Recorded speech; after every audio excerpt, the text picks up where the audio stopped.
नमस्कार. आपण मार्दवता, नम्रता हा विचार मागच्या वेळेस पाहत होतो.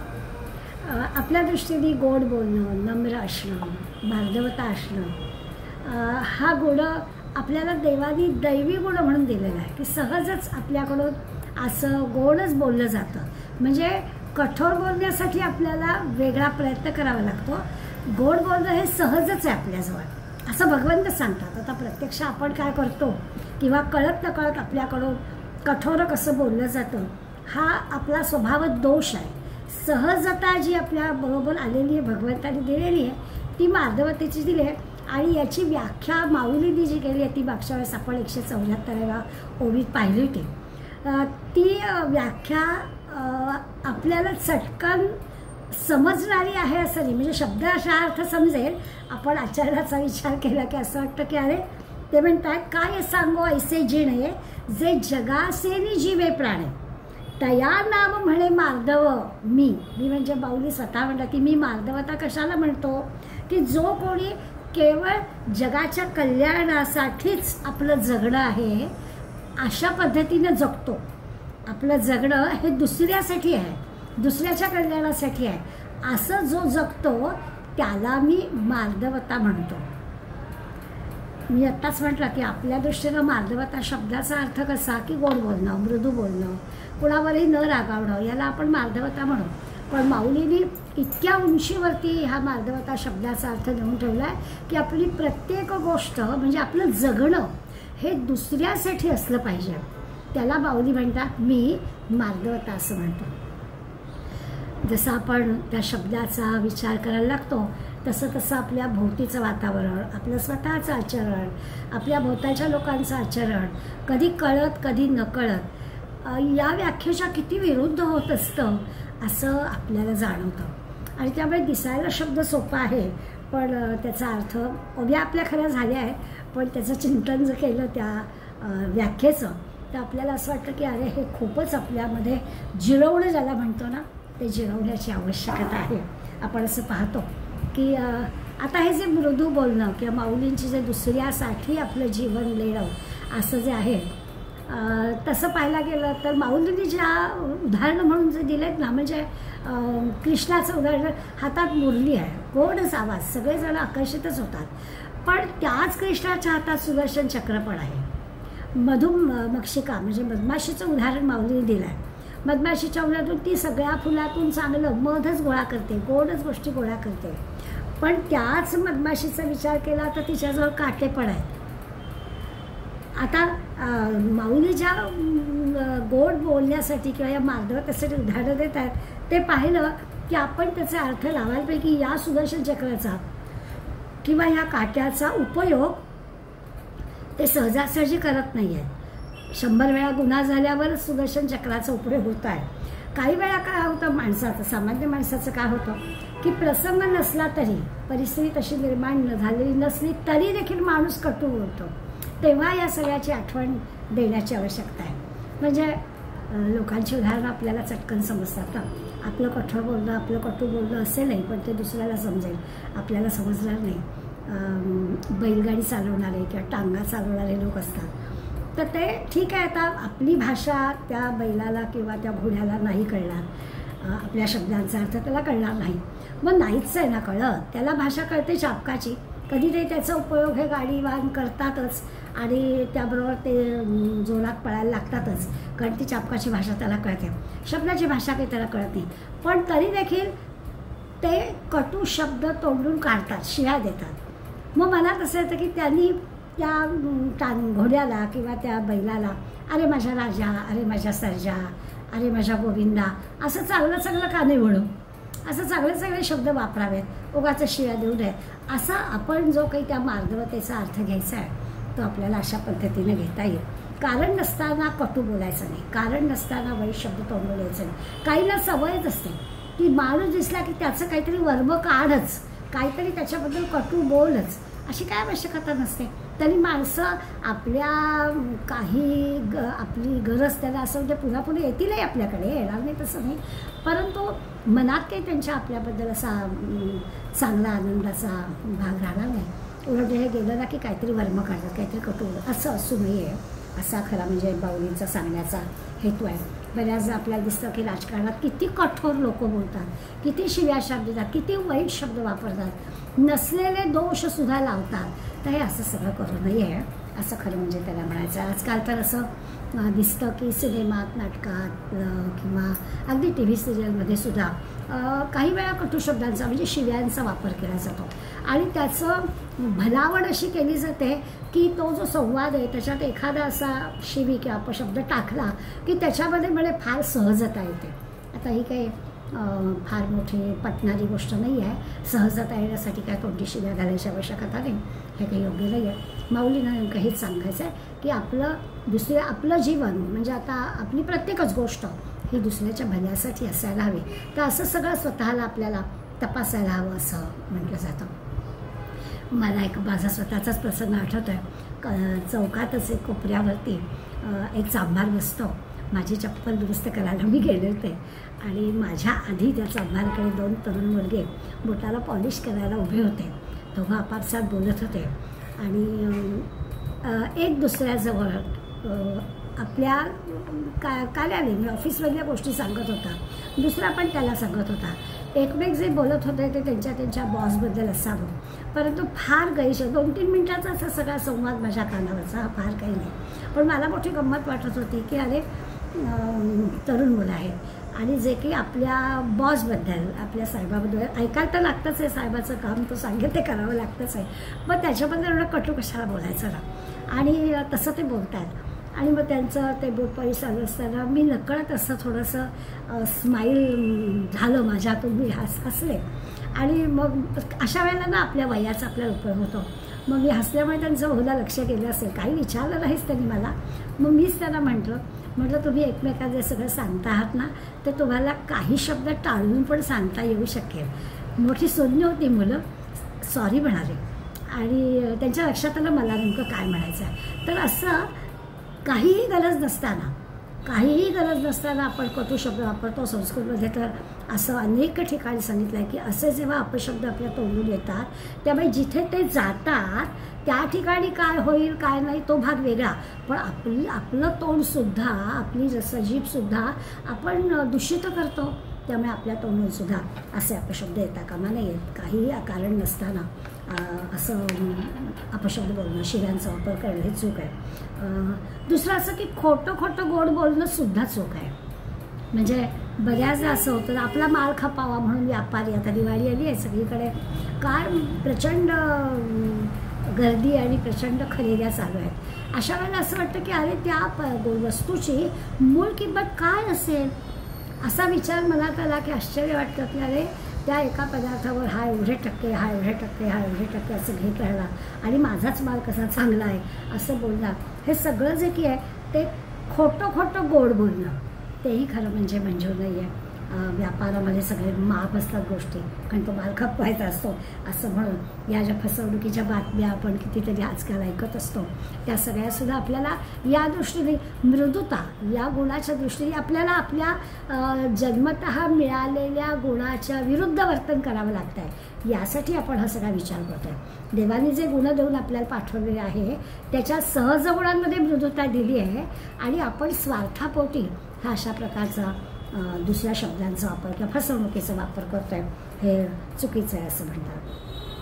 किंवा बऱ्याचदा आपल्या शहरामध्ये अशा घटना घडलेल्या आहेत, अनेकदा घडलेल्या आहेत की कोणीतरी चांगला माणूस वाटेल असं भाषेमध्ये तो येतो आणि अगदी आपल्याला सांगतो अहो तुम्ही जाऊ नका तिकडे, त्या चौकात खूप गडबड चाललेली आहे आणि तुम्ही परत मागच्या मागे आपल्या घरी जा आणि आपल्या गळ्यातलं वगैरे ते का हातातलं असेल ना ते आपल्या पिशवीत ठेवा बरं का, असं अगदी चांगुलपणाचा आव आणून सांगितलं जातं.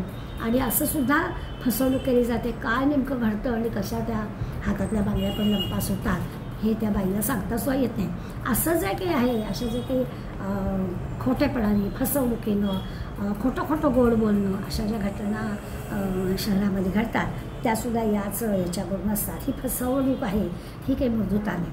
हे जे फसवं गोड बोलणं आहे ते गोड बोलणं म्हणजे नोकराकडून काम करून घ्यायचं आहे म्हणून त्याच्याशी गोड बोलायचं, त्याचं कौतुक करायचं का तर त्यांनी चांगलं काम करावं. याच्या उलट मालकाकडे राहायचं आणि मालकाला फसवायचं, या दोन्ही गोष्टी फसवणूक जिथे जिथे आहे ते सगळं मृदुतेच्या विरुद्ध आहे. वरून गोड आणि आतून मात्र असं कटुता असं आहे. किंवा मतदानाच्या वेळेला मत मागायला येणारी मंडळी अगदी गोड बोलून आपल्यासाठी मत मागत असतात. प्रत्यक्षात मात्र त्यांच्या म्हणजे सत्ता मिळण्यासाठी त्यांच्या स्वार्थासाठी ते सगळं असतं. मधु तिष्ठती जिव्हाग्रे असं म्हणतात की जिव्हेवरती मधुरता हृदय तू हलाहलम, आणि मनात मात्र त्यांच्या हृदयात मात्र विष असतं. आपला स्वार्थ साधण्यासाठी ती मंडळी असं करत असतात. खरं गोड बोलणं, खऱ्या गोड बोलण्याचं खरं म्हणजे खूप फायदे असतात. खरं मनापासून जे गोड बोलणार आहे, विचार केला ना तर गोड बोलणाऱ्या माणसाचे जरी फायदे विचार घेतले तरी आपल्या लक्षात येईल की जे नेहमी गोड बोलतात ना, साधं बोलतात, गोड बोलतात, कोणालाही फसवत नाही, आपोआपच राग कमी होतो. मनात राग येतच नाही, कारण बोलणं गोडच आहे. आत्ताच एक व्हिडिओ पाहिला, कोणीतरी सायकलवर चाललेला गरीब माणूस आणि गाडीवाल्याला धक्का, म्हणजे गाडीला धक्का लागला. तो थांबला गाडीवाला आणि इतका अद्वाशी तुला दिसत नाही का, अमुक तमुक. हा शांत होता. खरंच चूक त्या गाडीवाल्याचीच होती. तिसरा जो बघणारा होता तो आलासुद्धा सांगत की बा नाही, हे याचं काहीच आहे, तुझं चुकलं आहे. पण हाणामारीचा प्रसंग टळावा, उगाच आरडाओरडा होऊ नये, उगाच काहीतरी तुझं माझं करू नये म्हणून ज्याची चूक होती त्यांनीच कसं आपल्याकडे कमीपणा घेतला आणि तो गोड बोलला आणि त्याची कारणं पुढे त्यांनी सांगितली वगैरे वगैरे. मुद्दा काय तर आपला राग कमी करण्याच्या दृष्टीनं या मृदुतेचा, मृदू स्वभावाचा, गोड बोलण्याचा नक्की उपयोग होतो. आपली जी परोपकारी वृत्ती आहे, कारण माऊलींनी व्याख्यान दिलंच आहे ना की दुसऱ्यासाठी आपली प्रत्येक गोष्ट असेल त्याला मृदुता म्हणायचं आहे, तर ती परोपकारी वृत्ती आपल्याला वाढेल.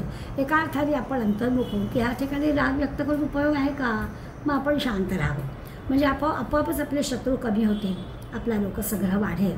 अशा पद्धतीचे अनेक फायदे ह्या एका मृदुतेच्या भोवती आहेत. असं आपण ह्या सगळ्या ज्या ओळी आपण पाहिल्या त्याच्यात सगळं पाहिलं आहे. साध्या आपल्या आधीच्या पिढीने आपल्यावर संस्कार केलेले असतात, त्याचा आपण विचार केला तर हे सगळं आपल्याला सहजपणानं कळेल की आपल्या घरामध्ये रोज सगळ्या घरातल्या मोठ्या माणसाला नमस्कार करावा, अशा प्रकारचे एक संस्कार आपल्या लहानपणापासून आपल्यावर आहे. एक त्या एवढ्याशा नमस्काराचं वेचावे न लगे, नमस्काराचं कष्टावे न लगे, नमस्काराचं काहीच न लगे उपकरण सामुग्री, आणि साधक भावे नमस्कार घाली त्याची चिंता साधूस लागली, सुगम पंथे नेऊन घाली जेथील तेथे. किती समर्थ आपल्याला छोट्या छोट्या गोष्टीचं महत्त्व पटवून देतात. तो जर नुसता नमस्कार केला, साधा वाटणारा संस्कार आहे, पण तो आपल्या स्वभावामध्ये नम्रता, मृदुता आणतो. ही जी मृदुता आहे ही खरं म्हणजे द्यायला घ्यायला नको, म्हणजे ते काही असं वनात जाऊन बसायला नको आहे. मृदुता आणायची असं काही ती आहेच आपल्याजवळ, म्हणजे त्याच्यासाठी ती मृदुता येण्यासाठी काही करायचं आहे का, विशेष काही साधना करावी लागते का, काही पुरस्कार करावे लागतात का, काही नको. बस जिव्हेवरती मृदुता असली पाहिजे, अंतःकड आपलं मृदू असलं पाहिजे, एवढंच आहे. पण आज मात्र अगदी जिकडे तिकडे कलकला, जिकडे तिकडे भांडणं, जिकडे तिकडे वाद, असं कोलाहल ज्याला म्हणतो असं सगळीकडे चाललेलं आहे. कुणाला जरा वेळ नाही आहे. म्हणजे हा आता अनुभव आपण घेतो, माझं घर आता इतकं रस्त्यावर आहे की इतके हॉर्न वाजतात आणि समोरचा गेल्याशिवाय तुला नाहीच येणं जाता. मग तू हॉर्न वाजवून काय करणार आहेस? समोर जर सगळे ट्रॅफिक आहे, ठप्प झालं आहे, तर तू वाजवून फायदा आहे का? पण अशा सगळ्याचा विचारच आहे. असं कोलाहल, आवाज, भांडणं सारखं कुठून आणायची ती मृदुता आणि कुठून आणायचा हा शांतपणा असं आपल्याला वाटतं. म्हणजे सगळीकडे असं बाजार ज्याला म्हणतो, अगदी शाळा, महाविद्यालय, रस्ता, स्टेशन, सगळीकडे बघावं ना तर असा कोलाहल आणि असा सगळा आवाज आणि गोंधळ. कुठे ती नम्रता, मृदुता हा विचारसुद्धा आपल्याला तिथे किंचितसा सुद्धा दिसत नाही. पण म्हणजे स्वदेशाबद्दलचा अभिमान लक्षात घेऊन सुद्धा परदेशात मात्र आपल्याला असे असतं की सगळं कसं शिस्तशीर, शांत. आपण भलावण करतो की आपलं सगळं जे काही गडबडतं आहे ते लोकसंख्येमुळे. असं नाही आहे. लोकसंख्या खूप असून सुद्धा सगळ्यांनी शिस्तीने वागायचं ठरवलं तर आपल्याकडे सुद्धा सगळ्या नियमांचं पालन आपल्याला करता येईल, परंतु तसं घडत नाही. परदेशात मात्र आपल्याला दिसतं की स्टेशनवर सुद्धा अगदी जणू की आपण आपल्या घरात वावरतोय असं सगळं वातावरण. कुठे दंगा नाही, धोका नाही, ढकला नाही, ढकली नाही, आरडा नाही, ओरडा नाही, काही नाही. सहजपणानं गाडी थांबते, सहजपणानं लोक उतरतात, दुसरी लोक सहजपणाने चढतात, सगळं कसं व्यवस्थित होतं. आपल्याकडे म्हणजे गाडीत चढणं आणि उतरणं युद्ध. तर ही गोष्ट मान्यच आहे की लोकसंख्या आणि आपल्याकडे असणाऱ्या उपलब्धता याच्यामध्ये जे काही काय म्हणायचं गुणोत्तर आहे ते प्रमाण खरोखरच व्यस्त आहे हे मान्य आहे. पण तरीही जर शिस्तीने वागायचं ठरवलं तर आपण सुद्धा ते करू शकू. पण आपल्याकडे मात्र अजून लोकांना ही अशा प्रकारची शिस्त येत नाही. अगदी कार्यक्रमाच्या ठिकाणी सुद्धा एक उदाहरण देतात नेहमी की परदेशामध्ये एका महाविद्यालयामध्ये खूप महत्त्वाची व्यक्ती येणार होती, लोकप्रिय व्यक्ती येणार होती. खूप चांगला मोठा कार्यक्रम होता. सभागृहामध्ये 5,000 विद्यार्थी बसलेले होते. कार्यक्रम आता सुरू होणार आणि 5 मिनिटं आधी त्या महाविद्यालयाचे प्राचार्य स्टेजवरती आले. शांतपणानं त्यांनी सगळ्या विद्यार्थ्यांना उद्देशून 2च वाक्य सांगितले. विद्यार्थ्यांनो, आपला जो नियोजित कार्यक्रम होता, नियोजित जे पाहुणे आपल्याकडे लावतात ते अपरिहार्य कारणामुळे आजच्या कार्यक्रमाला येऊ शकत नाही आहेत. तर आजचा कार्यक्रम आपण रद्द केलेला आहे. काही नाही, आरडा नाही, ओरडा नाही, शांतपणानं 5च मिनिटामध्ये सगळे 5,000 विद्यार्थी न बोलता सभागृह सोडून बाहेर निघून गेले. सुद्धा शांतपणे निघून गेले. हे असं पाहिलं की असं वाटतं की अरे ह्याला अनुशासनप्रियता, ह्याला शिस्तप्रियता, याला एक प्रकारची योजना, नियोजन, या सगळ्या गोष्टी आहेत. सगळ्यांविषयीचा आदर किंवा दुसऱ्याचा विचार, काहीतरी अशीच अडचण आली असेल म्हणून ती व्यक्ती आली नसेल. ही जी काही समजूतदारपणाची गोष्ट आहे ती जिथे असते तिथे मग हे आरडाओरड्याचे आणि असे प्रसंग येतच नाही. अशी आपल्या आचरणामध्ये मृदुता, शांतता, सौम्यता असायला हवी. आवाजामध्ये आपल्या सौम्यता असायला हवी असं भगवंताला, माऊलींना अपेक्षित आहे असं आपण. इतकी आचारातली आणि उच्चारातली मृदुता असेल तर मग खरंच आहे. आणि म्हणून आपल्याला संस्कृत विद्या विनयेन शोभते. जेवढी माणसं बुद्धिमान तेवढी अत्यंत विनम्र असतात. याचं कारण तेच आहे. माऊलींनी अशा पद्धतीने आपल्याला मृदुता सांगितली. पुढला जो गुण आहे री ही, आता री ही याचा अर्थ लज्जा. लज्जा म्हटलं की असं वाटतं म्हणजे काय, आपल्याला एखाद्या आपल्या हातून घडलेल्या गोष्टीची लाज वाटणं, म्हणजे असं व्हायला नको होतं असं आपल्याला वाटतं. तो हा गुण आहे, लाज वाटणं. म्हणजे स्वतःविषयी जे आपल्या हातून घडणार नाही, घडायला नको असं जर चुकीनं घडलं तर आपलं मन जरा खट्टू होतं की अरे असं कसं झालं, असं नको व्हायला असं आपल्याला वाटतं. आणि ते जे काही आपल्या मनाला लागणं असतं ना त्याला हा शब्द आहे. तो एक असा दुर्बलतेचा अनुभव, आपल्याला एक मनाला लागणं हाच त्याला योग्य शब्द आहे. ते होणं, आपण इतरांपेक्षा कसे खुजे आहोत, आपल्यातून हे घडलं, आपल्यातून हे चुकलं असं जे वाटणं त्याला री ही किंवा लज्जा असा शब्द आहे. आता असं झालं ना की आपल्याला सुचत नाही. आपल्या हातून जेव्हा असं काहीतरी घडतं, काहीतरी शब्द दिलेला असतो, तो शब्द योग्य वेळी पाळला जात नाही आणि आपल्याला त्याची लाज वाटते की अरे आपल्या हातून असं घडलं. ते जे काही आहे म्हणजे अगदी कधी कधी असं वाटतं तोंड लपवावं, नकोच कुणासमोर जायला. खरं तर अशी काही फार मोठी चूक असते अशातला भाग नाही, पण आपल्याला ते असं आपल्याकडून घडणं हे लज्जास्पद वाटतं. आणि म्हणून बरं काही वेळा तर हे असं वाटणं काहींच्या जीवनामध्ये इतक्या टोकाचं होतं की आत्महत्येपर्यंत प्रसंग जातात. हे जे आहे ना त्याला री ही म्हणायचं. म्हणजे इतकं मनाला लागणं, आपल्या हातून ही अशी गोष्ट घडली आहे हे मनाला लागणं. आता असं कोणाकोणाच्या बाबतीत होतं असं म्हणतात. माऊलींनी आपल्याला काही उदाहरणं दिली आहेत. आधी आपण माऊलींच्या ओव्या बघूया आणि त्या ओव्यांच्या आधारे हा गुण समजून घेऊया की हे असं जे वाटतं आहे पण सहजी आपल्याला आलेलं आहे, जन्माबरोबर आपल्या आलेलं आहे. माऊली छान उदाहरणं देतात. थोडीशी समजून घ्यायला हवी आहे. शब्दांचे अर्थ आपल्याला कळता आहेत, नाही अशातला भाग नाही. मी ओव्या वाचल्या की आपल्याला कळेल. पण ते जे काही आपण म्हणतो की आपल्याला ही प्रत्येक गोष्ट अंगवळणी पडायला हवी आहे ते पडताना मात्र आपल्या लक्षात येतं. आणि हे आता माऊली आजच्या ज्या या लज्जा या गुणाविषयीच्या ओव्या सांगणार आहेत त्या आपल्याला अगदी उंचीच्या अध्यात्माच्या उंचीवर नेणार आहेत. 175वी ओवी आहे. माऊली म्हणतात, आता पराजये राजा जैसा कदर्थीचे लाजा का मानिया निस्तेजा निकृष्टास्तव. या 175व्या ओवीमध्ये 2 उदाहरणं माऊली देतात. ते काय म्हणतात की समजा राजा आहे आणि तो युद्धामध्ये पराभूत झाला आहे. पराजय राजा आहे तर राजाला पराभूत होणं हे लज्जास्पद आहे. राजाला विजयच प्राप्त झाला पाहिजे. त्यामुळे युद्धामध्ये पराजय झाल्यावर राजाला जे काही वाटतं, जे काही त्याला कष्ट होतात ते म्हणजे रीही. माऊली आपल्याला त्या शब्दाचा अर्थ सांगतात की पराभूत झाला राजा की त्याला काय वाटतं, त्याला रीही असा शब्द. ऐसा कदर्थी जे लाजा, त्याचा अर्थ जो आहे तो लज्जा किंवा री असा आहे. किंवा दुसऱ्या ओळीमध्ये म्हणतात का मानिया निस्तेजा निकृष्ट असतं, किंवा एखादा अगदी चांगला मानानं स्वतःचं जीवन जगत असेल, काहीतरी सन्मान आहे लोकांच्याकडे, लोकांकडून मान आहे, जगामध्ये त्याला चांगला सन्मान आहे, असा जो माणूस आहे त्याला समजा अचानकपणे दारिद्र्य प्राप्त झालं, निकृष्ट असतं असं जर त्याची अगदी हीन अवस्था झाली तर त्याला जे काही वाटतं की एकेकाळी असं होतं, असं याला गरिबीतून श्रीमंती आली तर त्याचं छान होतं. म्हणजे अगदी लहान वयामध्ये केवळ 200 स्क्वेअर फीट जागेमध्ये आम्ही राहत होतो आणि आज आमचा 4000 स्क्वेअर फीटची जागा आहे, असं सगळ्यामध्ये आनंदच मिळतो. असं जर उलट झालं तर मात्र जे वाटतं त्याला रीही असं म्हणायचं.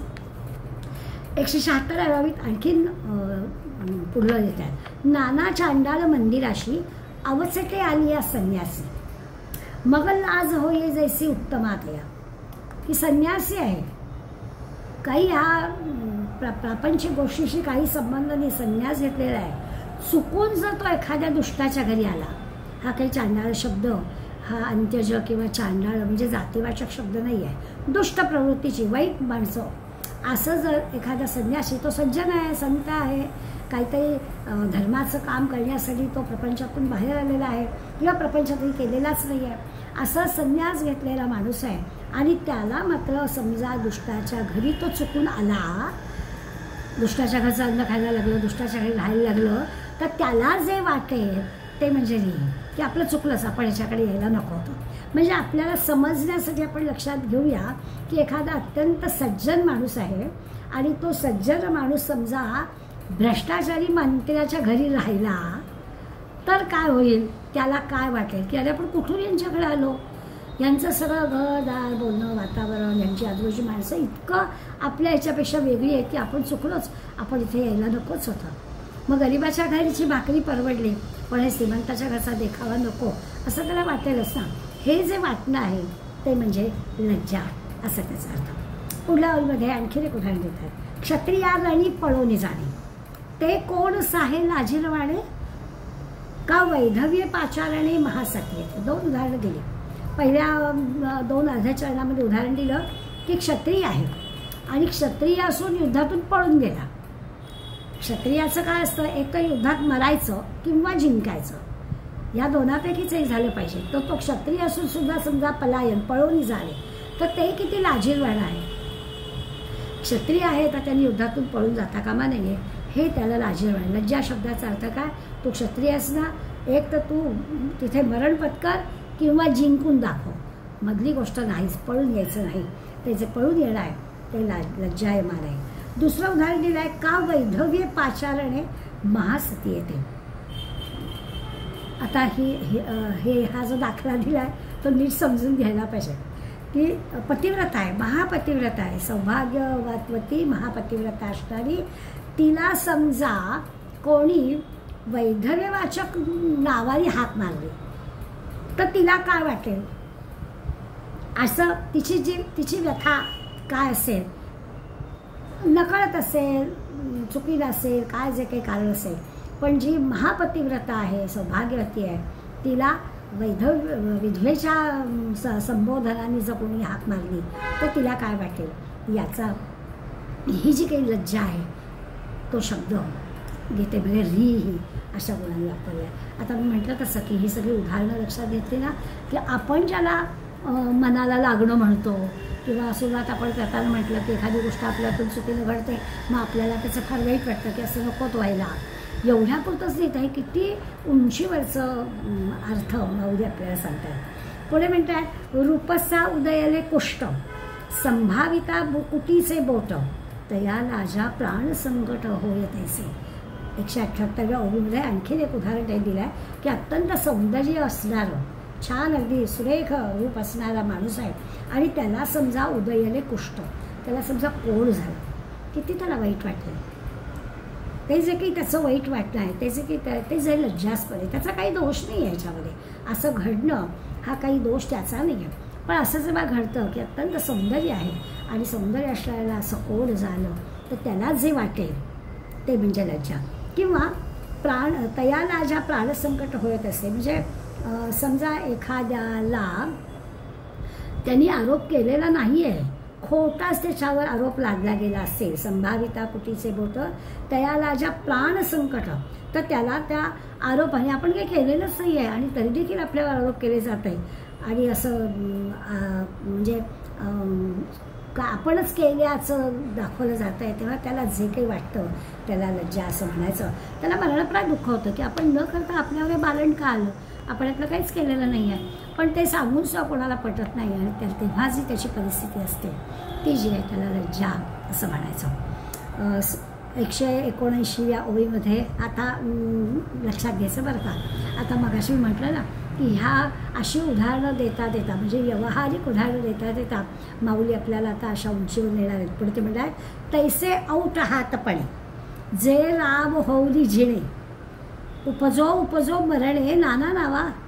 ते म्हणतात की खरं तर कसं आहे की 3.5 हाताचा, औट हात म्हणजे 3.5 हाताचा आकारातली आपण जन्म घेऊन येऊन जाणं, म्हणजे आपण जन्माला आलो, काही काळ इथे राहिलो आणि गेलो, इथे जगलो आणि गेलो, येणं आणि जाणं, असं कितीदा पुन्हा पुन्हा करावं. तुकाराम महाराजांचं नेहमी अभंगाचं उदाहरण आपण घेतो, कितीदा जन्मा यावे कितीदा मरावे, म्हणजे हे पुन्हा पुन्हा जन्माला यायचं आणि मरायचं हे लाजीरवाणं आहे. किती वेळा व्हावे फजित असं तुकाराम महाराज म्हणतात. त्याचा इथे माऊली तसंच म्हणतात, उपजो उपजो मरणे नाना नावा. नावं वेगळी असतील, रूप वेगळं असेल, पण पुन्हा पुन्हा यायचं, पुन्हा पुन्हा यायचं, हे कितीदा करायचं. ह्याची विचारी माणसाला लाज वाटते की अरे काय चाललंय, पुन्हा पुन्हा जन्म, पुन्हा पुन्हा मृत्यू, पुन्हा आपण काहीतरी कर्म करायचं, त्या कर्माचे परिणाम भोगायचे, त्याच्यासाठी पुन्हा जन्म घ्यायचा, हे काय चाललंय. जो विचारी माणूस आहे तो त्याला याची लाज वाटते. पुढे म्हणतात, तिये गर्भमदमुसे रक्तमूत्र रसे बोती व होऊनी असे ते लाजीरवाणं. आता आणखीन काय काय लाज, हे तर येणं जाणं आहे, ते तर 179व्या ओळीत सांगितलं आणि आपण सगळेच असं लाजीरवाणं जिरं जगतोय. माहीत नाही आपल्याला पुन्हा हा देह टाकला की नेमकं काय, पुन्हा येणं पुन्हा जाणं, असं जे काही चाललेलं आहे हे फार मोठं लाजीरवाणं आहे. पुन्हा 180व्या ओळी माऊली म्हणतात की हे जे असं म्हणतोय आपण, तर गर्भामध्ये रज आणि वीर्य या 2 रसांनी असलेल्या हा जो देहरूपी पुतळा, या दोनांच्या साह्यानं देह तयार होतो. गर्भामध्ये हा जो काही देहरूपी पुतळा तयार होतो, त्या पुतळ्याच्या रूपानं हे जगणं हे लाजीरवाणं आहे, म्हणजे पुन्हा येणं जाणं. खरं तर आपण ब्रह्मव्यापक आहोत. आपलं जे स्वरूप आहे, आत्मरूप आहे, ब्रह्मरूप आहे, ते कसं आहे, ते आहेच आहे. ते पुन्हा या सगळ्या देहाच्या बरोबर येताना या सगळ्या त्या मुशीमध्ये यावं लागतं आणि मग या सगळ्या रज आणि वीर्य यांच्या रसानी जो काही देह तयार होतो तो देहाच्या रूपाने या ब्रह्माला, म्हणजे आपण नेहमी म्हणतो ना की खरं आत्म्याला काहीच सुखदुःख नाही आहे, पण देहाची संगत लाभली म्हणून देहाचं जे सुख होते ते आत्म्याला लागतं. त्याचा आधार माऊली या 180व्या ओळीत घेऊन आपल्याला सांगतात की हे पुन्हा त्याच्यात येणं. खरं तर आपण ब्रह्मरूपानं व्यापकच आहोत ना, ह्या देहापुरते मर्यादित आपण नाहीच. आपलं स्वरूप विचारात घेतलं तर आपण ब्रह्मस्वरूप आहोत, आनंदरूप आहोत. आणि असं आनंदरूप ब्रह्मस्वरूप असणाऱ्या आपल्याला या अशा शरीराच्या कुपीमध्ये ह्या दोनांच्या वीर्य आणि रजाच्या मुशीमध्ये राहावं लागतं आणि हे जे असं राहावं लागणं आहे हे लाजीरवाणं आहे. आता मगाशी म्हटलं तसं हे कळायला फार होतं आपल्याला की पुन्हा पुन्हा यावे हे नकोच आहे. नरदेह आपल्याला मिळालेला आहे, हा अत्यंत घबाड आपल्याला मिळालेला आहे. तर या नरदेहामध्ये अशी काही करणी करावी, असं काहीतरी सत्कर्म करावं, सत्कृत्य करावं, माऊली जसं माऊलीचं अपेक्षित आहे तसं सगळं करावं आणि येणं जाणं बंद करावं, आत्मस्वरूपी मिसळून जावं, देव भगवंता भक्ताचं ऐक्य होऊन जावं. अशा प्रकारचे जे माऊली आपल्याला इच्छा सांगतायत त्याचा विचार इथे आपल्याला करायचा आहे. हे बहु असो देहपणे नाना रूपासी येणे नाही लाजीरवाणे याहुनी. तर ह्याच्यापेक्षा आणखी लाज लावणं ते काय आहे. हे जे काही वर्णन आता केलं 3 ओव्यांमध्ये, औट हात आपला देह आणि 179, 180, 181 या 3 ओव्यांमध्ये ते आपल्याला सांगतात हे जे आहे ना थोडक्यात असं आहे, सारांश रूपाने विचार करायचा तर निर्गुण निराकार असणारा आहे ना आपला आत्मा. मग असा निर्गुण निराकार असणारा जो आत्मा आहे तो हा देहाच्या रूपानं पुन्हा त्या नामरूपाला येतो आणि नामरूपाला प्राप्त होऊन असं प्राप्त होणं हे अतिशय लाजिरवाणं आहे. लज्जा म्हणजे काय तर हे टोकाची गोष्ट आहे की पुन्हा या देहात यायचं, पुन्हा या दृश्य जगामध्ये वावरायचं, पुन्हा या दृश्य जगातल्या सुखदुःखामध्ये राहायचं आणि त्या सुखदुःखामुळे ते कर्म, पुन्हा ते प्राक्तन, मग त्याच्यातून असं सगळं चक्र सारखं चालू ठेवायचं. हे फार मोठं लाजिरवाणं आहे. मनुष्य असूनसुद्धा, नरदेह असूनसुद्धा आपल्याला जर आपलं स्वरूप कळलं नाही तर पुन्हा येणं जाणं राहील आणि येणं जाणं करावं लागणं हे लाजिरवाणं आहे. किती वेळा जन्मा यावे आणि किती वेळा व्हावे फजित, अशी ही फजिती आपली आहे. हे लाजिरवाणं आहे. ऐसेरिया अवकळा घेणे शरीराचा कांटाळा, ते लाज पै निर्बळा निसुगा गोड. आता अशी जी काही दुर्दशा आहे, कांटाळा आहे ना, म्हणजे ही पुन्हा देह धारण करण्याबद्दलची लाज आहे. कांटाळ्याचा अर्थ लाज असं मानायचं.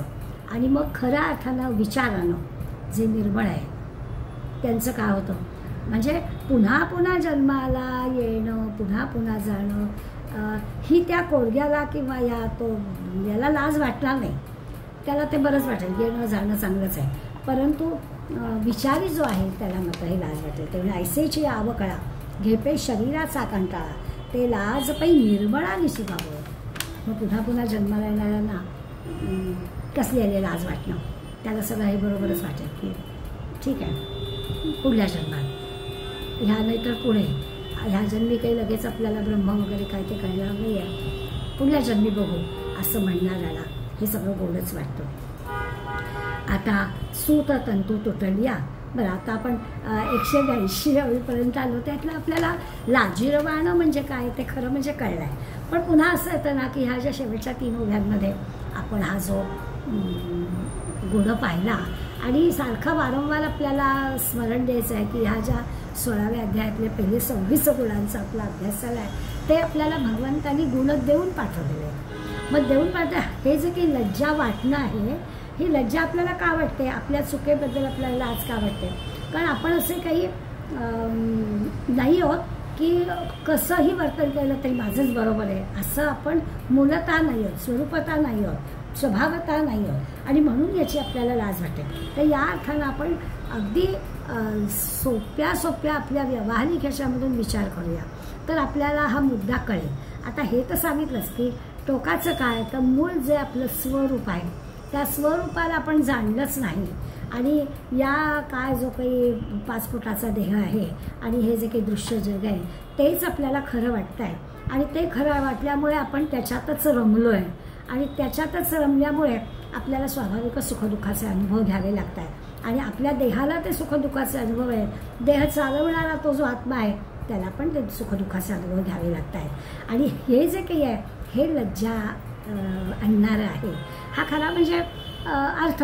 पण आपण व्यावहारिक जगामध्ये सतत वावरतो तर तिथे जे काही आपल्याला वाटतं त्याचा आपण विचार करूया आणि आपलं वर्तन त्या दृष्टीनं बरोबर योग्य होत आहे ना ते आपलं आपण तपासूया. जसं असतं ना की आपल्याला असं वाटतं की समजा एखादा अगदी गावामध्ये प्रथित डॉक्टर आहे, त्याच्या हाताला गुण आहे, त्याची परीक्षा चांगली आहे असं आपल्याला माहिती आहे, पण त्याच्याच मुलाला काही असाध्य रोग झाला आणि त्याला त्याच्यावर उपचार करता आला नाही तर त्याला काय वाटतं, त्याला त्याला लज्जा.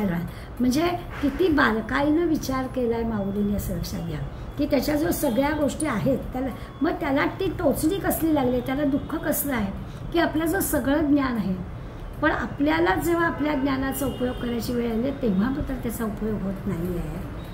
अनेक लोकांना आपण बरं केलं आहे, लोकांमध्ये आपलं नाव आहे, आपल्या हाताला गुण आहे, आपली परीक्षा चांगली आहे आणि आपल्याच मुलाच्या बाबतीमध्ये आपल्याला जेव्हा ही आपल्या ज्ञानाचा उपयोग करा तेव्हा मात्र त्याचा उपयोग होत नाही आहे.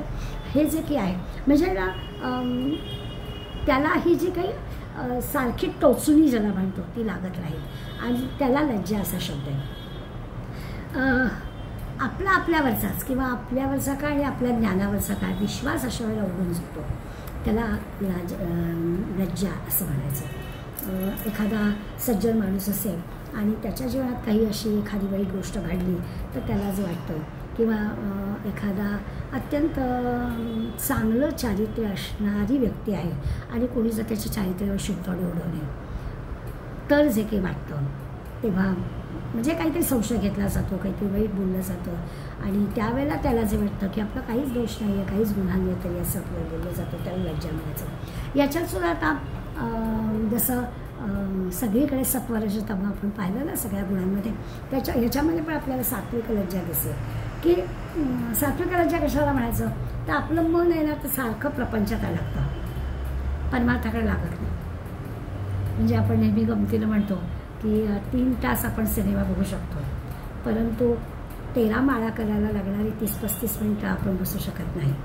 आणि मग तेव्हा जे आपल्याला वाटतं ना त्याला म्हणायचं लज्जा, आणि ती सात्विक लज्जा म्हणायचं. जाणवतं आपल्याला की अरे जे करायला हवं आहे, जे खरं आपल्याला उपयोगी पडणार आहे ते करताना मात्र आपल्याला जमत नाही, आणि अशी गोष्ट मात्र आपल्याला जमते. खरोखरच आपल्याला अनुभव येतो, आपण अनुभव घेतो तो की आपण 3-3 तास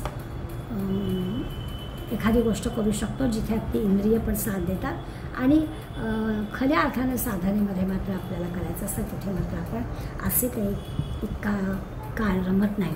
आणि मग मनाला आपल्या वाईट वाटतं की अरे असं काय आपलं होतं, असं नाही होता का की सगळ्या गोष्टी आपण 23 तास करतो आहे, 23.5 तास करतो आहे, आणि एक अर्धा तास आपल्याला साधनेला द्यायचा असतो, तो आपल्याला देता येत नाही. त्याचं जे की आपल्या मनाला लागतं त्याला लज्जा असं म्हणायचं.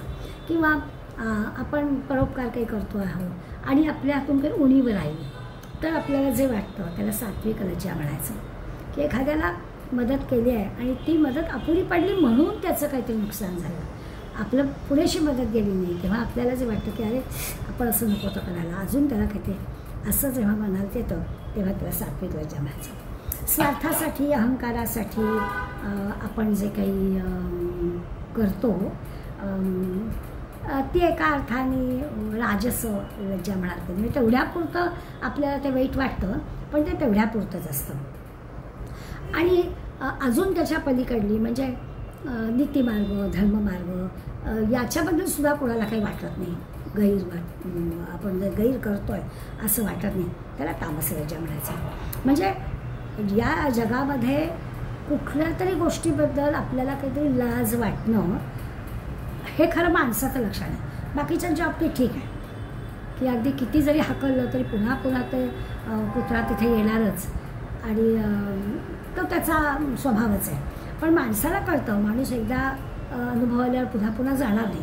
पण असं जेव्हा केलं जात नाही त्यावेळेला माणूस नीतीचा, धर्माचा, कोणतेपणाचा विचारच करत नाही, आणि त्यावेळेला जे गैरवर्तन करतो त्यावेळेला म्हणजे त्याची विवेकबुद्धीच काम करत नाही आहे, तर त्याच्याबद्दल आपल्याला काही विचार करायचा नाही. असं स्वैराचारी जीवन ज्याचं आहे त्याची लाज वाटणं, म्हणजे त्याला लाज वाटते ती तेवढ्यापुरती लोकांना दाखवण्यापुरती असेल, पण त्याला काही ती लाज वाटत नाही, त्याच्या मागे त्याचा स्वार्थ असतो. आपल्याला मिळालं की झालं, काय व्हायचं ते होऊ दे असं जे असतं, त्याचा काही विचार या गुणासाठी आपल्याला करायचं नाही आहे.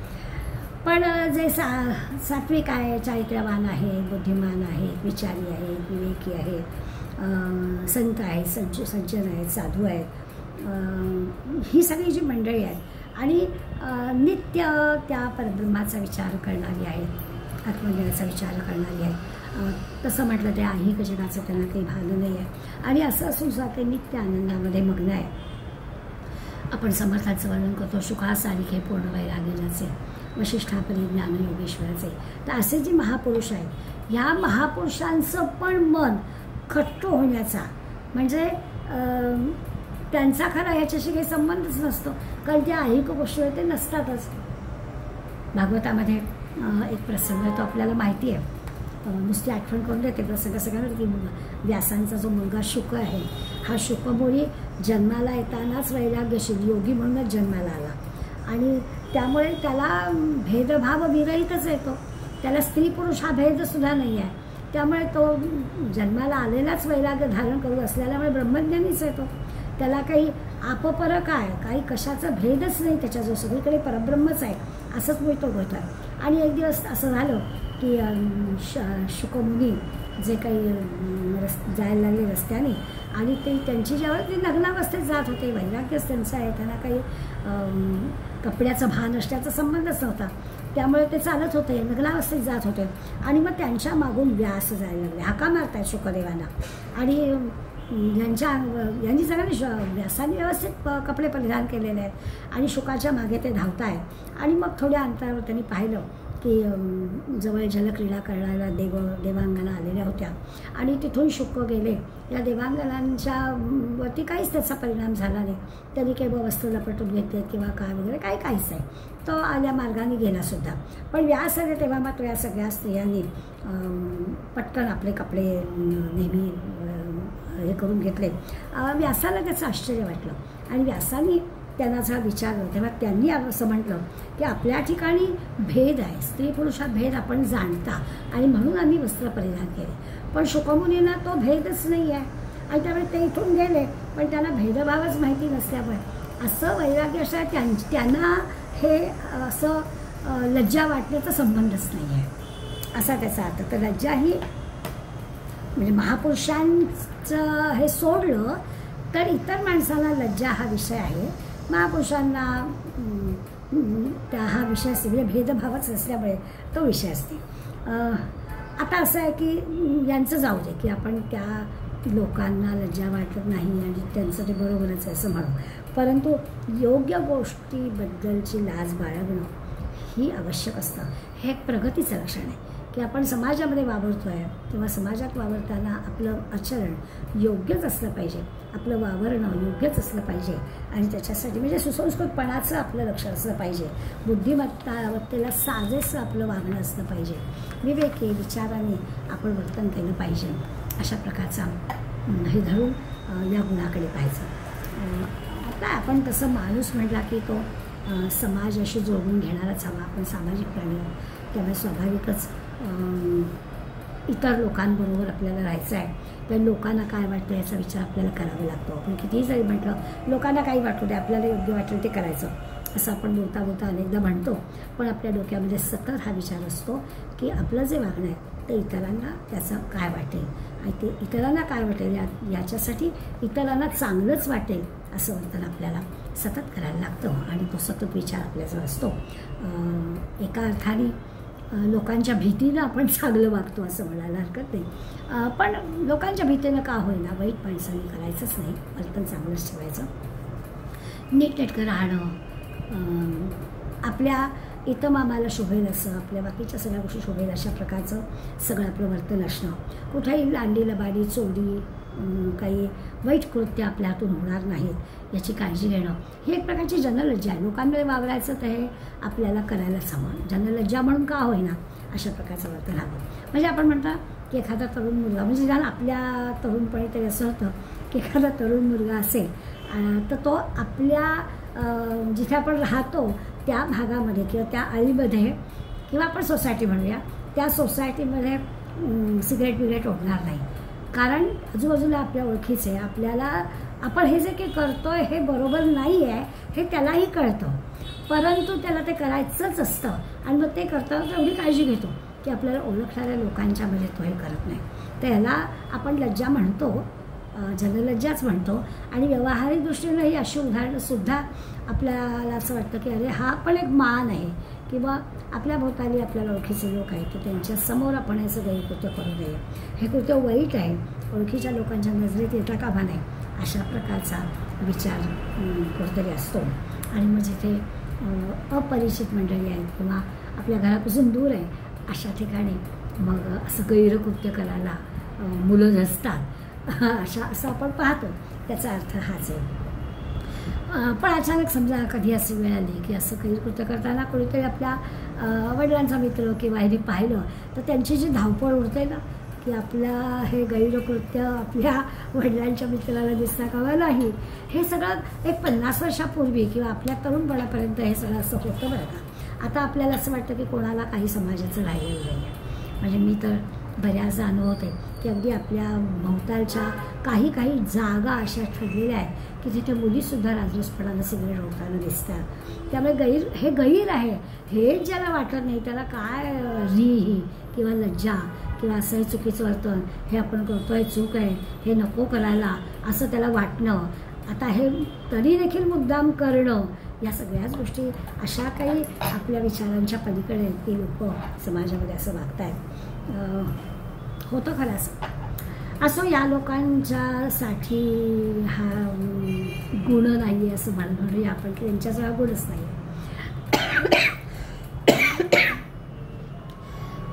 काही वेळात आणखी नाही का लहान मुलांच्या बाबतीत आपण असं पाहतो की समजा एखादं रांगतं किंवा नुकतंच चालायला लागणारं मूल असेल आणि ते पडलं ना की ते आधी आजूबाजूला बघतं आणि आपलं लक्ष आहे, मोठ्या माणसांचं लक्ष आहे असं वाटलं तर ते रडतं, पण आपण दुर्लक्षच केलं तर पण उन्हापुठून चालायला लागतं असं आपण पाहतो. आता हे काय आहे, आपलं लक्ष जाणं म्हणजे खरं म्हणजे मोठ्या माणसांचं पण असंच असतं की आपली काहीतरी फजिती होते, आपली काहीतरी चूक होते, आपल्या ती फजिती कोणी बघितली नाही तर मग आपल्याला काहीच वाटत नाही, पण ती कोणी बघितली तर मग आपल्याला वाईट वाटतं. अगदी तसंच आहे की हे जे काही आपल्या हातून घडलेलं आहे आणि ते कोणाला कळलंच नाही तर त्यातल्या त्यात आपण निभावून येतो, पुन्हा करूया नको, पुन्हा आपल्या हातून होता कामा नये अशी काळजी पण घ्या, पण ते कोणाला कळलं तर मग ती फजिती खरोखरच सहनशक्तीच्या बाहेर जाते असं दिसतं. बऱ्याचदा 12वी-14वी झालेली मुलं वसतिगृहात राहायला जातात आणि मग तिथे जी काही त्यांना संगत मिळते आणि मग खरं म्हणजे आपण वडिलांच्या जीवावर तरी खूप पैसे खर्च करून आपल्याला शहरामध्ये पाठवल्या अभ्यासाला, ही सगळ्याची जाण त्या मुलाला असते, मनामध्ये सगळे विचार असतात, पण आपण जसं अभ्यास केला आणि आपल्याला मुलांनी चिडवलं वगैरे तर असं आपल्याला जे वाटतं आहे ते करण्याचं जे धाडस आहे ते धाडस म्हणजे मी करतो तेच बरोबर आहे अशा प्रकारचा जो एक विचार मनामध्ये असायला हवा तो कधी कधी नसतो आणि मग त्या मुलांबरोबर वाद जाणं, अभ्यास न करणं, त्यांच्या सगळ्या गोष्टीला बळी पडणं असं घडतं आणि अभ्यासात मागे पडलं जातं. अशा सगळ्या ज्या घटना घडतात आणि मग किती जरी काही लाज वाटली की अरे आपण असं नको होतं करायला तरीसुद्धा तो पाय घसरला असो, तो पुन्हा वळल्यावर यायला वेळ लागतो.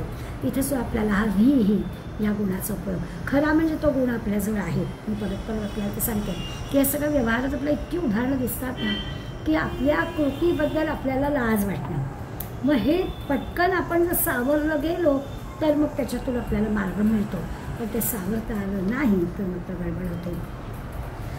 बऱ्याचदा असं होतं की तरुण मुलांना काय नेमकं आपल्याला जे वाटतं आणि ते योग्य आहे तर ते योग्य वाटलेलं इतरांना पटवून देण्याची आपल्याजवळ कुवत असली पाहिजे, हिंमत असली पाहिजे.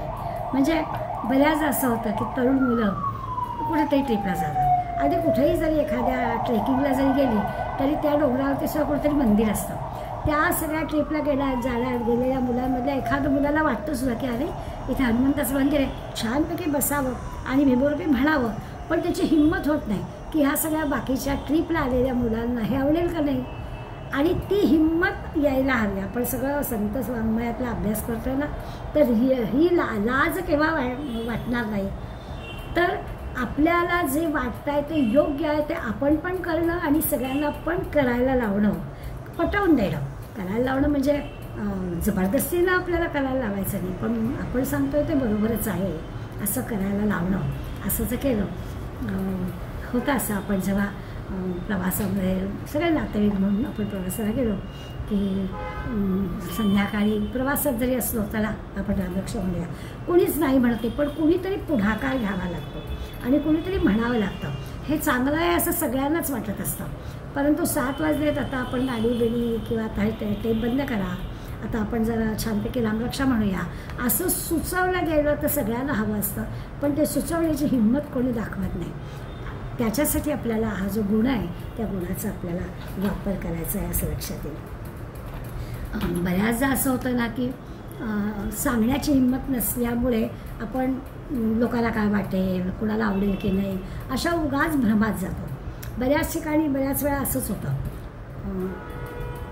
तरुण मुलांच्यामध्ये कधीच मद्यप्राशन न केलेला मुलगा असेल तरीसुद्धा त्या मुलांच्यात गेल्यावर ही मुलं काय म्हणतील म्हणून तो असं गैरकृत्य करायला जातो किंवा ऑफिसच्या पार्टीमध्ये जातो आणि मग त्याची भलावण केली जाते, नाही मग ऑफिसमध्ये गेल्यावर असं करावंच कशाला लागतं. जो हिंमतवान आहे, जो स्वतःला असं दूर ठेवू शकतो, त्याच्या कोणी वाटेला जाणार नाही, पण त्यांनी त्याची हिंमत मात्र दाखवली पाहिजे. हे असं सगळं जे वाटणं आहे ना, आपण असं केलं तर लोकांना काय वाटेल, असं जे वाटणं आहे ती जी आहे ती लज्जा आहे. सज्जन असणं आणि ते वागणुकीने असणं हे महत्त्वाचं आहे. असतात सगळेच, फक्त ते आपल्या वागणुकीनं बरोबर ते काय योग्य आहे हे कळलं आहे आपल्याला, तर त्या योग्य पद्धतीनेच राहणं, आपली साधी राहणी, आपला पेहराव साधा, आपला सगळा साधेपणा हा सगळा अशा पद्धतीनं आत बाहेर सगळीकडे असावा लागतो. नुसता दाखवण्यासाठी नाही, तो तसा असायला पण लागतो. हे आता भारतीय स्त्रीचा विचार केला तर स्त्रीच्या बाबतीत लज्जा हे तिचं भूषण मानलेलं आहे. आता हे पण खरी सांगायचीच वेळ झाली, मुलींना लाजताच येत नाही असं आपण म्हणतो, की तो जो एक नैसर्गिक गुण मुलींजवळ आहे त्याचा पण विचार आपण केला तर पूर्वीच्या काळी मुली खाली मान घालून उभ्या असत, पायाच्या अंगठ्याने जमीन करतात किंवा पदराशी चाळा करतात, तसं जुन्या कादंबऱ्यातून आपण वर्णन ऐकलेलं आहे. आता की तसं राहिलेलं नाही आहे. तर किंवा मुलगा असा जर खाली मान घालून बसला की मुलीसारखा काला असतो असं पण त्याला म्हटलं. तर लज्जा शब्द आपण ह्या अशा पद्धतीने लाजाळूपणा कुठे चांगला आणि कुठे वाईट हे आपल्याला बरोबर कळतं. मुलींनी कुठे लाजायचं आणि मुलांनी कुठे लाजायचं नाही, मुलींनीसुद्धा कुठे लाजायचं नाही, या सगळ्या गोष्टी आपण विवेकाने विचाराने समजून घेऊ शकतो. ते आपल्याजवळ तो गुण आहे. या अर्थाने आपण लज्जा या गुणाचा विचार केला तर आपल्याला लक्षात येईल. अत्यंत सदाचरणी, शालीनं असं जे की नम्र असायला हवं. पुरुषांनी स्त्रियांनी शालीन असायला हवं, नम्र असायला हवं. पुरुषांच्या बाबतीत विचार केला तर पुरुषांनी निर्भय असायला हवं, असं हिंमतवान असायला हवं, धैर्य दाखवता यायला हवं. असे स्त्री पुरुषांचे जे गुण आहेत हे गुण लक्षात घेतले तर त्यासाठी आणि आपलं जीवन किंवा आपली सगळी जी काही विचारशक्ती आहे ती अशासाठी वापरायला हवी. हे मला जमलं पाहिजे असं वाटलं पाहिजे. म्हणजे आपण गीतेवरचा विचार करतो आहे तर अर्जुनाला जयद्रथाचा वध करायचा होता आणि तो सूर्यास्तापूर्वी व्हायला हवा होता. म्हणजे तसं त्यांनी शपथ घेतलेली होती आणि तसं झालं नाही तर मी अग्निकाष्ठ भक्षण करेन असं पण अर्जुनाने सांगितलं होतं.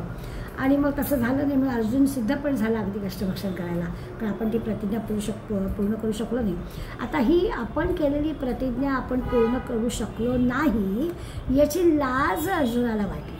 म्हणजे आपण जे ठरवलं आहे ते झालं नाही. आता आपण अर्जुनाचं उदाहरण घेतो आहे म्हणून हे आपल्या बाबतीमध्ये आपण जे ठरवलं आहे चांगलं ठरवलेलं आहे आणि ते चांगलं ठरवलं जर झालं नाही तर जे आपल्याला वाटतं ते त्याला लाज म्हणायचं. अर्जुनाला ती लाज वाटली की अरे मी ठरवलं होतं आणि ते झालं नाही. किंवा दादोजी कोंडदेव यांनी हाताने चुकीचं कर्म केलं, बागेतील आंबा काढला, शिक्षा करायला निघाले की ज्या हाताने आंबा काढला तो हातच ते तोडायला निघाले.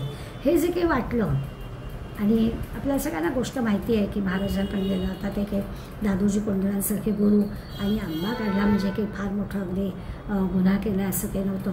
मग ती जी लाज आपल्याला वाटली आहे ती कायम आपली चूक आपल्याला लक्षात यावी म्हणून हात नसलेला म्हणजे तो जो सदरा घालायचा तो हात नसलेला घातला म्हणजे कायम आठवणच त्याची, हात नाही ॲक्च्युअली कापलेला परंतु असे ती लाज वाटणं आहे. अशा कितीतरी आपल्याला आपल्या कृतीबद्दल मनाला आलेली जी काही म्हणजे ती लाज आहे त्याचा विचार. किंवा प्रतापराव गुर्जरांचं उदाहरण देतात. ह्याच वृत्तीमुळे त्यांनी युद्धामध्ये प्राणत्याग केला, भाऊसाहेब पेशव्यांनी मृत्यू पत्करला. किंवा कालिदासाचा विचार केला तर कालिदासांनी आपल्या पत्नीसमोर आपल्या मूर्खपणाची लाज वाटली आणि त्यांनी तो कालिदासा असं झाला. अशा अनेक गोष्टी आपल्याला की लाज वाटल्यामुळे असं घडलं. नाहीतर तो या पत्नीने सांगितलं की या अशा देहावरती प्रेम करता, इतका विद्वत्ता तुमच्याजवळ आहे त्या देहावरती प्रेम का करताय, त्याच्याऐवजी ही सगळी प्रतिभा तुम्ही तिकडे लावा आणि खरंच तो कालिदासा असं झाला. अशा प्रकारची आपली विवेकी विचारी वृत्ती, आपली ध्येयनिष्ठा, आपली कल्पकता, आपली विचारशक्ती या सगळ्याचा विषय करून आपलं सगळं काहीतरी विशेष मिळवण्यासाठीचा असणारा निश्चय हे सगळं आपल्याला जमलं पाहिजे. आणि त्याच्यासाठी ते जमलं नाही तर लाज वाटली पाहिजे. माणसाली आहे आपल्याजवळ ते करून हे जमलं नाही तर जे वाटणं आहे त्याला लाजवायचं. दुर्दैव असं आहे की हा दैवी गुण सांगितला आहे, पण हा दैवी गुण आज तरी आपल्याला कुठे दिसतच नाही. म्हणजे अशा प्रकारचं लाज वाटतं आणि त्याच्यासाठी पुन्हा असं होऊ नये म्हणून त्यासाठी प्रयत्न करणं असं काही दिसतच नाही. उलट आपल्याला दिसतं काय, अमक्या अमक्याला अगदी लाज सोडली आहे असं आपण म्हणतो. परवाच विषय झाला की नवरात्राचे इतके छानपैकी घंटाईच्या देवळामध्ये 9 दिवस कार्यक्रम चालले होते. काय काही काही मुली कपडे घालून येत होत्या, लाज सोडली आहे असं म्हटलं जातं. तर असं आपल्याला वाटतं की अरे हा दैवी गुण भगवंताने दिलेला आहे आपल्याला आणि मग त्या दैवी गुणाचा वापर आपण करत नाही आहोत. गैर जे काही गैर आहे तेच करायला माणसांना का आवडतं, का बरं अशी लाज सोडली असं वाटतं. एकेकाळी आपल्या देशाबद्दल असं म्हणतं की सगळ्या विद्यांचं क्षेत्र होतं, सगळ्या 14 विद्या 64 कलांमध्ये अग्रेसर असणारा आमचा देश होता. किती कलावंत आमच्या सगळ्या कलांमध्ये लोक राहत होते आणि खऱ्या अर्थाने भारत जगद्गुरू होताच. म्हणजे देशोदेशीचे लोक आपल्या देशामध्ये या सगळ्या कला अवगत करायला येत होते, त्यामुळे आपला भारत देश जगद्गुरू होताच. आता आपण करायला निघालो आहे, परत केव्हा होईल माहीत नाही, परंतु पूर्वी आपण त्या ह्याच्यावर होतोच. सगळी मंडळी या सगळ्या कला आत्मसात करण्यासाठी आपल्या देशामध्ये येत होते. आज मात्र असं नाही आहे. सर्व क्षेत्रामध्ये आपण अगदीच मागे पडलो आहे. आपल्याला कुठलीही गोष्ट शिकायची झाली तर आपल्याला परदेशाकडे जावं लागतं आहे. पुन्हा आपण स्वतंत्रपणानं आपल्याच भारतामध्ये या सगळ्या गोष्टी मिळतील असा आपला प्रयत्न चाललेला आहे आणि आत्मनिर्भर होण्यासाठी आपण हे सगळं करतो आहे. व्हावं पुन्हा स्वर्णभूमी आपली एकेकाळी जशी होती तशी पुन्हा निर्माण व्हावी. पण आज काय आहे ते होईलही. सगळ्या मंडळींनी मनापासून निश्चय केला तर पुन्हा आपल्या त्या जगद्गुरू स्थानावर किंवा सुवर्णभूमी जी होती त्या तशी सुवर्णी परत प्राप्त करून घ्यायला तसं होईलही. परंतु आज मात्र आपल्याला दिसतं की एवढं सगळं पूर्वी होतं, काय दुधा तुपाच्या नद्या वाहत होत्या, पण आज मात्र आपल्याला फार वेळ दिसतं. सगळी जी होती ती समृद्धी काय झाली, पूर्वी समृद्धी होती, आज मात्र काय आहे कुठेही आपल्याला असं दिसत नाही. एकेकाळी आपला देश स्वावलंबी होता, आपल्याला काहीच दुसऱ्यावर अवलंबून राहता येत नव्हतं. आता मात्र बारीक सारी गोष्टींसाठी आपल्याला दुसऱ्यावर अवलंबून राहावं लागतं आहे. अगदी आपल्या दुसऱ्या वैयक्तिक पातळीचा विचार केला तर आपण नेहमी म्हणतो ना की इंद्रिय माझी नोकर आहे आणि इंद्रियांचा मी स्वामी आहे, असं खरं म्हणजे असायला हवं. पण होतं असं की आपण ह्या भोगाच्या जगात असं अडकतो की त्याचं वर्णन करता आपण म्हणतो की आपण इंद्रियांचे गुलाम झालेलो आहोत, असं सगळं आहे. त्यामुळे तो लज्जा हा जो गुण आपल्याजवळ आहे तो नाहीच आहे. काय करायला हवं ह्याच्यासाठी? आता पुन्हा तो जो सहज गुण आपल्याला आहे दिलेला तो आपल्याला जर मिळवायचा असेल किंवा तो आहे तो लक्षात आणून त्याचा वापर करायचा असेल तर काय करायला हवं? तर आपण आता आपण अशा वयाला आलेलो आहोत आणि संत साहित्याचा अभ्यास करतो आहे, तर जिथे जिथे आपल्याला तो शब्द येतो त्या सगळ्या ओव्या आठवतात. समस्तांची लज्जा त्यजुनी भगवत चिंतन करी. सगळी समस्तांची लज्जा कोण काय म्हणेल याचा विचार न करता भगवत चिंतन करायचं असं आपल्याला सांगितलं जातं. तर या जे हवं आहे आणि जे योग्य आहे ते करायला मागे पुढे पाहायचं नाही, असं करून आपलं आचरण ठेवायचं. हा या सगळ्या मागचा अर्थ. समस्तांची लज्जा त्याची भगवत चिंतन करी म्हणजे काय, तर आपण काय जे काय करतो त्याच्यात लाज वाटण्यासारखं काही नाही आहे. की काही नाही बा मला आध्यात्मिक वाचन करायचं आहे किंवा काय जप करायचं आहे किंवा काय साधना करायची आहे, त्याच्यासाठी मी काहीतरी वेगळं करतो आहे आणि मग ते इतरांना आवडलं नाही तर असं वाटायचं काही कारण नाही. जे चांगलं आहे त्याच्याबद्दल लाज न वाटता आपण ते कर्म करायचं असं सांगतात. झालं आहे खरं असं की उदाहरण छान देत आहेत की मानस सरोवर आहे, त्या मानस सरोवरात तिथे राजहंस असतात. तर त्या मानस सरोवरामध्ये विहार करणाऱ्या राजहंसातनी समजा खरं त्याची जागा ती आहे ना, पण त्या राजहंसाने समजा विचार केला आणि कुठल्या तरी डबक्यात असतो उड्या मारायला लागला तर आपण काय म्हणू की काय आहे तुझी जागा कोण आहे, तू त्या मानस सरोवरामध्ये जायला पाहिजे, डबक्यात याचं काही कारण नाही. तशी आपली स्थिती झाली. लज्जा हा जो गुण सहज गुण जन्माबरोबर गुण आपल्याला तो दिला आहे, आपण तो गुंडाळून ठेवला आहे आणि आपण हवे तसे वागायला लागलो आहे. हे माणूस असून सुद्धा जे वर्तन होतं आहे ते जणू काही डबक्यातल्या राजहंसासारखं आपलं चाललेलं आहे. आपण गाणी छान छान म्हणतो, आपल्याला त्याचे अर्थ कळतात. उद्योगाचे घरी देवता लक्ष्मी वास करी. आता असं म्हणणारे आपण इतके आळशी झालो आहे की आपल्याला काहीही न करता आपल्याला सच्चाई नाही, आपला स्वार्थ असा कुठल्याही मार्गाने का होईना आपल्याला मिळालं पाहिजे. काही सदाचरण, सच्चाई, चांगुलपणा असं काही नाही. फसवून दुसऱ्याला हे करून आपलं झालं की झालं अशा प्रकारचा सगळा विचार आपल्याला दिसतो. आणि हे करण्यामध्ये काही लाजच वाटत नाही. आता याला काय करावं? सगळं खोटेपणा, लबाडी असं सगळं भरलेलं आहे. आणि इतका दुराचार करून आपला पण जे हवं ते मिळवणं, याला काही लज्जागुण असण्याचं आपण म्हणूच शकत नाही. उदाहरण हा कोडगेपणा आपण म्हणतो. खरंच जर लाज वाटली ना तर माणूस तसं कुकर्म करणार नाही, कुणाला फसवणार नाही. काहीच म्हणजे आपल्याला आपल्या कष्टाचं जे आहे तेच तो मिळवेल आणि त्या पद्धतीने वागेल. मग तो खऱ्या अर्थानं प्रगती साधेल, उन्नत होईल. हे असं दुसऱ्याला फसवणूक केलेलं असताना त्यांनी काही माणूस सुखी होत नाही. दुसऱ्याचं ओरबाडून घेतल्याने माणसाला काही सुख प्राप्त होत नाही. पण हे कळणं आणि ते कळल्यानंतर तसं आचरण करणं हे महत्त्वाचं असतं. योग्य ती काळजी घेतली तर. आणि खरंच लाज हा विषय, खरं म्हणजे हा शब्द की फार इतका चांगला निळला अशी वेळच येता कामा नये असं खरं म्हणजे आपल्याला म्हणायला हवं की इतकं लाज वाटण्याची वेळच कशा, आधीच आपलं वर्तन चांगलं असायला हवं.